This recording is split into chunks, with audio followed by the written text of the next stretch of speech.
Good day, everyone.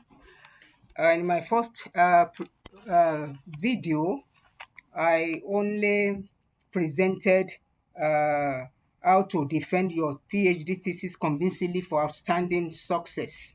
I just presented on slides without any audio. Today, I'm going to complement the presentation uh, with audio. So again, we are looking at how to defend your PhD thesis convincingly for outstanding success. PhD is the pinnacle of academic attainment. And in your PhD defense, you need adequate preparation. There's no better performance when there is no adequate preparation. What is preparation? Preparation is very critical, and it is what helps you to lay the groundwork or the spade work or the plan. It must be deliberate, it must be intentional and orderly. You have to make everything ready, arrange them in order of sequence, and also you get everything set. For you to be successful in your PhD defense, preparation is critical. It can be achieved. It can never be achieved by accident or by anything. You can look at those slides presented earlier. I'm not going to be looking at the slide, but I've already presented it first. So I'm just complementing it with my voice to explain certain things in the slide. Okay, what are those areas you need to focus on? You must prepare adequate. Preparation is very key. It's very important. He who fails to prepare is preparing to fail. You cannot appear before your panelists unprepared. It will end in disaster. No matter how you have done your research, you must be prepared, because preparation helps you to have confidence and to take ownership of what you have done. The panelists may be made up of maybe 6 or 7 members. The chair, the examiners, the supervisor, one of your supervisors, the external examiner. It may be in attendance or not. The director of graduate school, the secretary. They may be between 6 or 7. Defense is an oral examination of your research from the beginning to the end. What have you done? How did you do it? What was the problem that you were able to solve? And also other things that you need to be conscious of. It may be initially scary, but academic defense should be a congenial exercise, not a combative one. It is an opportunity to showcase your work and your research, and to display ownership, and you need to be proud of your achievement. In your preparation, be ready for criticism and accept it in good faith. Okay, you accept it. Be ready to marshal your points. How you have conducted the research, what was the main problem you have solved, what are the contributions, how did you analyze, and how did you interpret your data. You should defend your thesis confidently and boldly. This is possible only when you are prepared. Also, you have to dress well for the occasion. It's very important. Present yourself well. Be neat from head to toes. You must be presentable. As a young man, be presentable. As a young lady, be presentable as well. You need whatever you are wearing, make it neat and well ironed. Present clear bullet points. I have to say at this juncture that your bullet points must be clear. It must not be wordy. Just one bullet point or one, let it be bold, let it be clear, that any member of the panelists will be able to read from wherever he or she seated. Okay, so present clear bullet slides, and the slides should not be just a guide.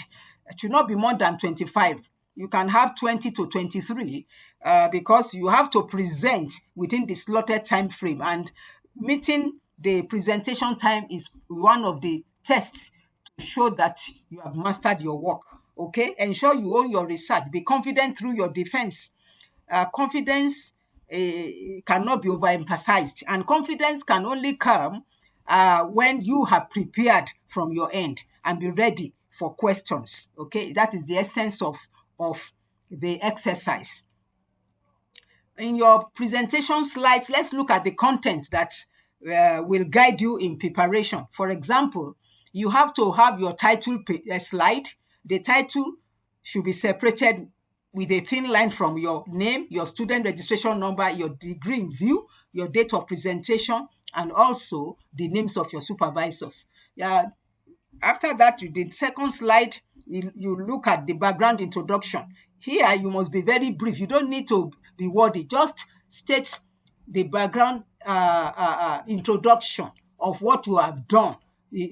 From the global perspective, you look at it from the global perspective. You mention other authors that have come up with scientifically proven research in that area of your work. And also from there, you proceed to the regional perspective of the research you are doing. That is, what are the research evidences that have been done in the regions that you are. And also the local perspective, that is the core of your research, where you have gathered your research. Is it in Kenya? Is it in Nigeria? Is it in Australia? Is it in Canada? The local perspective shows those authors and researchers that have worked in the area of your research that are relevant to what you are doing. Also, and then from there you move to the statement of the problem. The statement of the problem is very important. What is the problem you are looking at that you have solved at the end of the day? How can you define it to be a problem? I think before then you have cleared it in the seminar stages, seminar 1, seminar 2, and so on and so forth. So this will have been cleared, but in your slide for the defense, you must have the statement of the problem, because that is the core of your research. Because without the problem, then why did you proceed to do the research if there is no problem at hand? Then you look at the conceptual framework. It talks a graphical. It's a graphical presentation of your independent variables and your dependent variables. Also, the moderating variable, which interplay between both the dependent and the independent variables. Thereafter, you look at the theoretical review. Theoretical review looks at what are those theories backing up your research, and who are those people that have propounded theories to support this and that, and how are they applicable. In my next video, we are going to look at practical examples, and I'm going to give you some excerpts from the work I've done. And also the research methodology. How did you do it? Is it quantitative? Is it qualitative? Is it the both methodologies, or you focused on only qualitative? But at PhD level, I believe we should be able to, but it depends on your university, and depends on your work, and it depends on the topic you are looking at. Okay, but in as much you are able to defend your methodology, how did you come about it? What guided you into doing such, using such methodology? And also your data collection instruments. Is it questionnaires that you have designed, or the ones designed already and you piloted? And also, how did you look at the reliability and the validity results? How did you conduct the test? So we are looking at time here, and also you are looking at the next slide. We look at research findings and discussion. This can take up to 3 slides or 4 slides, depending on your objectives of the research and your hypothesis. And it must link up. It must flow from objective 1, objective 2, 3, 4, or 5. You may have up to 4 objectives or 5, depending on the nature of your work. And also, the same objectives we look at the link to your hypothesis. If you have 4 objectives, that means you will have 4 hypotheses. Okay, and then the summary of findings follows after the slide on research findings and discussion. The next slide looks at summary of findings, and thereafter you look at conclusion.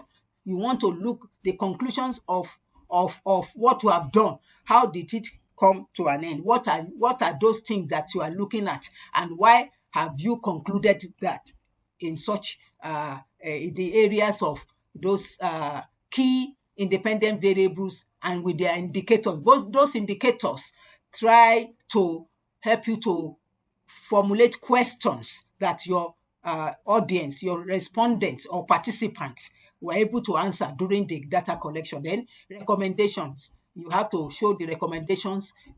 What are you recommending to the government of the country that you have used, and the practitioners in the area of knowledge, maybe the human resource practitioners, those ones in the academic, those ones in the public sector or private sector, depending on what you are looking at. And also, what is the major contribution to knowledge? You may have other sub contributions, but what is the major contribution? And then you now suggest area for further research. And I think with this, we are able to look at quickly. It's just a preamble. In my next video, I'm going to present practical examples and excerpts. So I wish you all the best, and good luck in your academic endeavors, further endeavors in research.